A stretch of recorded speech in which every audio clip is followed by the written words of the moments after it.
નમસ્કાર, આપ જોઈ રહ્યા છો યુટીસી ન્યૂઝ। લોકસભાની ચૂંટણી પહેલા જ ચૂંટણી ફંડને લઈને જે હોબાળો મચ્યો છે, સર્વોચ્ચ અદાલતે આદેશ આપ્યા બાદ આરબીઆઈએ ચૂંટણી ફંડના તમામ ડેટા ચૂંટણી પંચને આપી દીધા છે। ત્યારબાદ ઘણી એવી માહિતીઓ સામે આવી છે કે ઘણી કંપનીઓએ અલગ અલગ પાર્ટીઓને ફંડ આપ્યું છે। ભારતીય જનતા પાર્ટીને સૌથી વધુ ફંડ મળ્યું છે અને તેની પાછળનું કારણ છે કે ભારતીય જનતા પાર્ટીની સરકારો દેશમાં સૌથી વધુ છે। વિપક્ષ તો ઘણા બધા આરોપ લગાવે છે કે ભારતીય જનતા પાર્ટી ઈડી સીબીઆઈનો ઉપયોગ કરી કંપનીઓને બીવડાવી તેમની પાસેથી આ ફંડ એકત્રિત કર્યું છે। ચૂંટણી ફંડને લઈને આજે દેશમાં જે ચર્ચા ચાલી રહી છે, ત્યારે આજે અમે તમને બતાવીશું કે આ જે પ્રણાલી છે, રાજકીય પાર્ટીઓને જે કંપનીઓ જે કોર્પોરેટ ફંડ આપે છે, તેના વિરોધમાં હતા અટલ બિહારી વાજપેયી, દેશના પૂર્વ વડાપ્રધાન, ભારતીય જનતા પાર્ટીના મોટા નેતા અને જે રીતે કહીએ કે આ ભારતીય જનતા પાર્ટીને બનાવવામાં સંઘથી લઈને ભારતીય જનતા પાર્ટી એટલે કે જનસંઘથી લઈને ભારતીય જનતા પાર્ટી જે બની છે એના મુખ્ય નાયક અટલ બિહારી વાજપેયી છે। અટલ બિહારી વાજપેયી કોર્પોરેટ કંપનીઓ રાજકીય પાર્ટીઓને ફંડ આપે તે વાતમાં તેઓ સહેમત નહોતા। આ વાતનો ઉલ્લેખ ઘણી જગ્યાઓ પર તો થાય છે, પરંતુ એક સરકારી ડોક્યુમેન્ટ છે।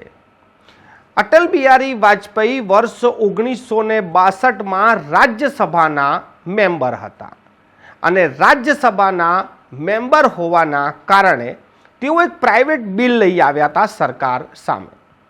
કોઈ પણ વિપક્ષી પાર્ટી હોય, અને એ સમયે તો વિપક્ષ ખૂબ જ નાનું હતું, જનસંઘ ખૂબ જ સીમિત હતું, પરંતુ જનસંઘ તરફથી જે ઉમેદવાર હતા રાજ્યસભાના, જે અટલ બિહારી વાજપેયી, તે પ્રાઇવેટ બિલ લઈ આવ્યા હતા। અને આ બિલમાં શું હતું કે કોઈ પણ ખાનગી કંપની રાજકીય પાર્ટીઓને ફંડ નહીં આપે એવો કાયદો બનાવી દેવો જોઈએ। જો કે આ પ્રાઇવેટ બિલ હતું, સત્તા કોંગ્રેસની હતી, આ બિલ નીકળી ગયું, પરંતુ ચર્ચા ખૂબ થઈ હતી। અને ચર્ચા અને આક્ષેપ શું હતા?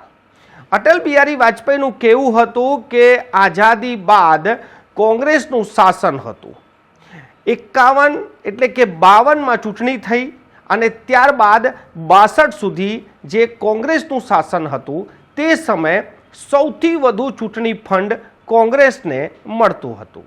જનસંઘ ખૂબ જ સીમિત હતું અને સત્તામાં પણ નહોતું, એટલે સત્તાધારી પક્ષને કોર્પોરેટ ફંડ આપતા હતા।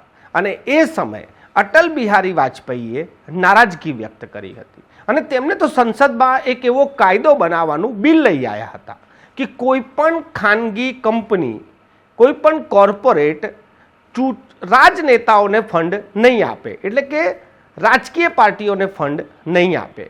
આ પ્રકારનું એક પ્રાઇવેટ બિલ લઈ આવ્યા હતા। પરંતુ હવે તો હાલની જે સરકાર છે એ તો એવું બિલ લાવી હતી કે કોર્પોરેટ કંપનીઓએ જેટલું પણ ફંડ આપવું હોય તે રાજકીય પાર્ટીઓને આપી શકે છે અને તેમના નામ, સરનામા, લેનાર, આપનાર કોઈ પણ વસ્તુ બહાર નહીં આવે, એટલે સામાન્ય લોકોને જાણવાનો કોઈ અધિકાર જ નથી।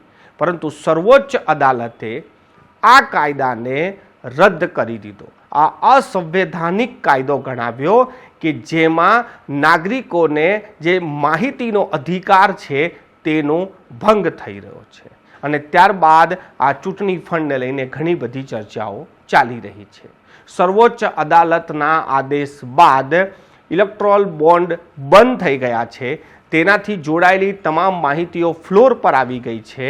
ત્યારે આ ચર્ચા અમે એટલા માટે કરી છે કે સમય અલગ હોય છે, ત્યારે રાજનેતાઓના નિવેદન અલગ હોય છે, પાર્ટીઓની વિચારધારા અલગ હોય છે, પરંતુ સમય બદલાય છે ત્યારે અલગ પણ થઈ જાય છે।